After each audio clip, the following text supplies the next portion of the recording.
Hello my friends, there are some interesting news for today, but firstly let's go for the military map review. There are some changes, minor changes, but they could be important, and Russia took the previously lost land near to this only district that Ukrainian army still holds. So if you go to the timeline, it was yesterday and it is today. They've took more territory of the military base and they've took those buildings. Again, just for you to check it out, and they continue to use the aviation bombs, and also they use the special fire shells that could be also the phosphorus shells that burn everything on those quarters, but our guys still hold out there. The good news for Ukraine that Wagner lost the part of their flanks. It's just the small part, maybe one field, but it is the success of the Ukrainian forces. It happened near to Vasilkivka over here, so it was yesterday and it is today. Other than that, there are no any changes for the military map, but I know that there was the update in Avdiivka. Maybe this military map is a little bit late with it. So Russia sent 400 new mobilized soldiers in the new attempt to get some of the ground near to Avdiivka, and those forces were totally demolished by the Ukrainian side. That was confirmed by our guys on the front lines and also by the Russian publics. Why does it happen like that for Russia? As usual, because it's their tactics.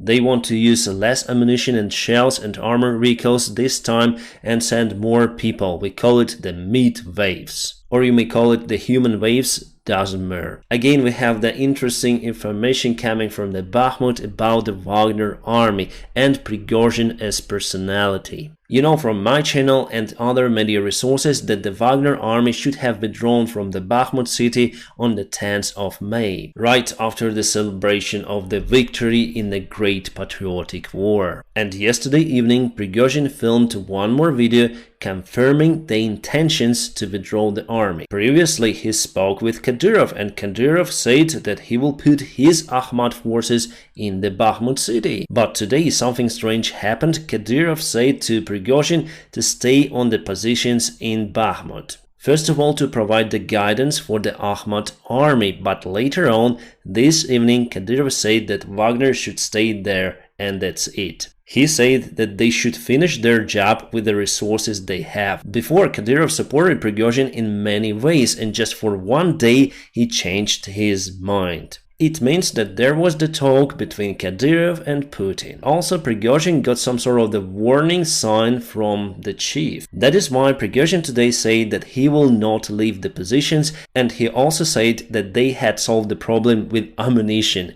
Again, if we go back in the history for around 2 months, there was the huge problem with ammunition for the Wagner soldiers, and they said already that they solved it, but now new problem and they again say that they solved it. Well, what can I say? Prygozhyn played the role of this tough guy, but now he shows that he is the puppet. And even Kadyrov can manipulate with Prygozhyn. It means that Kadyrov is on a higher rank, and on the highest, I think, is Gerasimov and Shoigu. They're more closer to Putin. By the way, I forgot to say about this interesting jacket that Kadyrov wears. Well, it's Louis Vuitton jacket, and the price of it is around $3,800, which is around 8 average Russian salaries. It really shows the attitude towards the average Russian soldiers, who are fighting with equipment from the Second World War. Again, we have the air sirens in many of the areas of Ukraine, and it's been confirmed that Russia fired the cruise missiles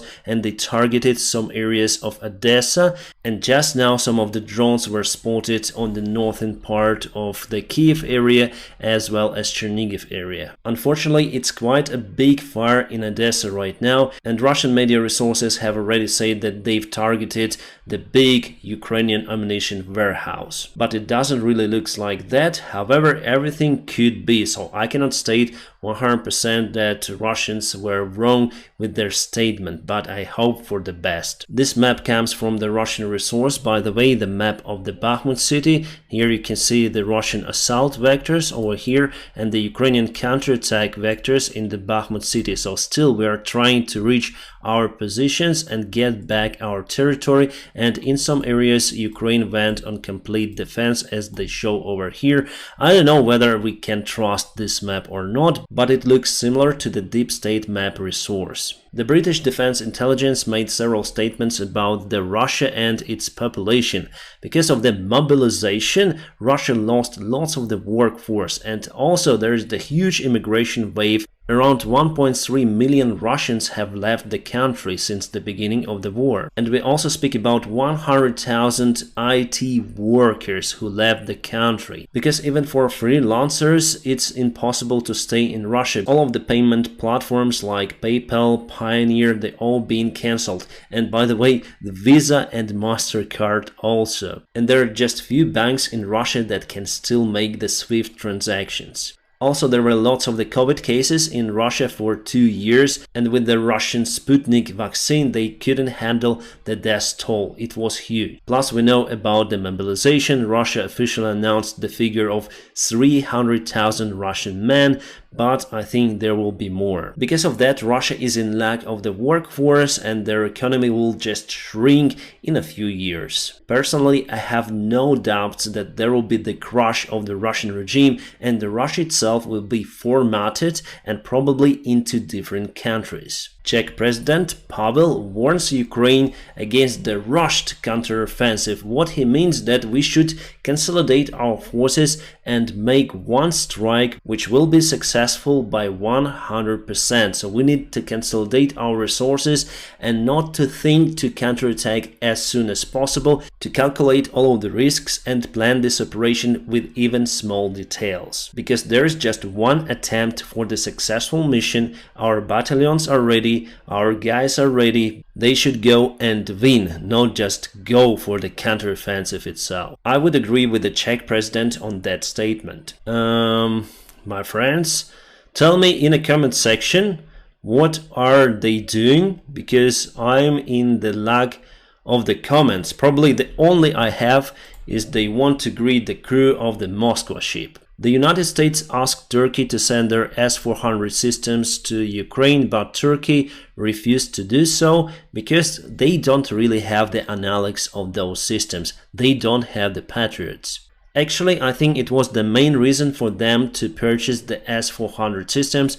From what I know, Turkey asked the United States to provide the Patriot systems, but the United States refused to supply those, probably because they have the one more ally in that region, Israel, that was against the supplyment of those systems to Turkey. Again, it was the big interview today with Kirill Budanov, and he said that Putin is sick with cancer. It is the first time that some official says about it, even on the Ukrainian side, but he said. But also he says that only time will show who was right. The Ukrainian Defense Minister Reznikov said that there is the huge hype about the future Ukrainian counterattack. I may confirm it. And also he said that people overestimate the outcome of the counterattack. He says that even if Ukraine gets 10 kilometers of the ground, it would be the success. Well, I personally don't think like that, because if you're not counting to cut Russian army in two parts, to cut their supplies, to cause them losses, to cut Crimea from the Russian supplies, it's better not to start this counterattack. Ukraine has prepared 9 battalions for the future counterattack. It's a lot, and to have the losses in our men, in our vehicles for 10 kilometers, no, it's nonsense. However, I think I know why he made this statement. He says to our Western allies to give more weaponry, basically with those words. Because you, my friends, who watch me also from our allied countries, you also have the high expectations for the future counterattack, I'm sure about it. So if Ukraine fails with the counterattack mission, if it will get just 10 kilometers of the ground, you may say to your governments, why would you send the weaponry to Ukraine? So I still wouldn't say that Reznikov is blackmailing our allies, but they use all of the levers possible to get more weaponry to Ukraine, like the fighter jets or the long-range missiles. Without those weaponry, it would be very hard to Ukraine to return back all of the occupied territories. We also heard the rhetorics from our allies that after this future counteroffensive, there will be negotiation between Ukraine and Russia, and Ukraine will be on the strong position with that. But Ukraine and President Zelensky do not want that scenario, because firstly, Russia should free our territory. There is the low possibility for the Ukrainian future counterattack to get back all of the lands, including Crimea. But the other side, Russia, with the support of China, with their peace deal, they want to secure their current status quo in Ukraine. They want to freeze this war for 5 years, let's say. For the 5 years, Putin will have more resources and they will try to attack Ukraine once again. And I basically support the Ukrainian scenario. We need all of our land to be free from the occupation. Russians intercepted the NATO Air Force L-410, the surveillance airplane that was flying over the Black Sea international waters. Russian Sukhois did the abrupt maneuver in front of the plane, causing the vague turbulence, so pilots lost control of the airplane but recovered and returned back to the base. L-410 is quite a small airplane and it could be vulnerable for those kind of the turbulence. And Polish Air Force decided not to perform the surveillance missions right now. Couple of the photos with Chinese UAV Mugun 5 Pro were published on the Russian resources, stating that those were launched by Ukraine and they landed in Crimea. Not sure if it's true, but several drones like that were used to attack the Russian oil depot in Sevastopol. And there was the big fire in Moscow today. The fire was near to the FSB lithium. Ukraine has received the Israeli-made radars and they will help to prevent and identify the Russian attacks. We're speaking about the missiles and probably also about the artillery shells. The radars were founded by Lithuanian volunteers from Blue and Yellow. Well, it's not the advertisement video, but anyways, I may say that my partner, the Atlas VPN, they took part in donating the huge sum of money for those radars, around 1 million euro. Here we speak about their mother consulting company. Alright, I got the information like 5 minutes ago that Wagner's went on a full-scale attack in an attempt to get the control over the district that is controlled by the Ukrainian forces. I think Wagner's now are in a deep problem. For one day, they obviously couldn't have solved the problem with ammunition, and I'm sure that they will not solve this problem, so they continue to use the mid-wave tactics over there. And from the Ukrainian chart, I may say that we successfully resist against that attack and it was repelled by the Ukrainian forces. Wagners will try to get control all over the city till 9th of May. So unfortunately there will be more and more attacks from their side. The Russian Lancet drones continue to attack our forces far behind the front lines, and I would say it's the most successful and the most precise weapon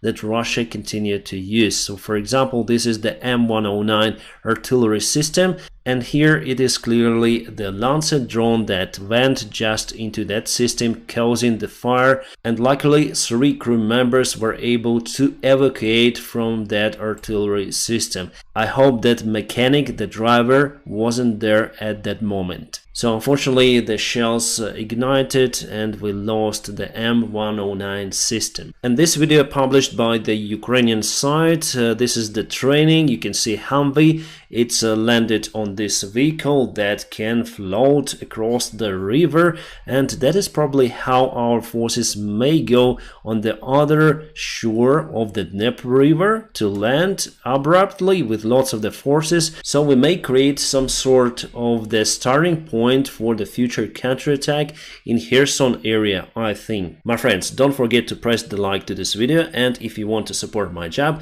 there are some links in the video description as usual. You also may support me on Patreon or on the sponsorship of this YouTube channel. Thank you so much for your kind support and your help. I wish you all a peaceful sky wherever you are, and have a great time.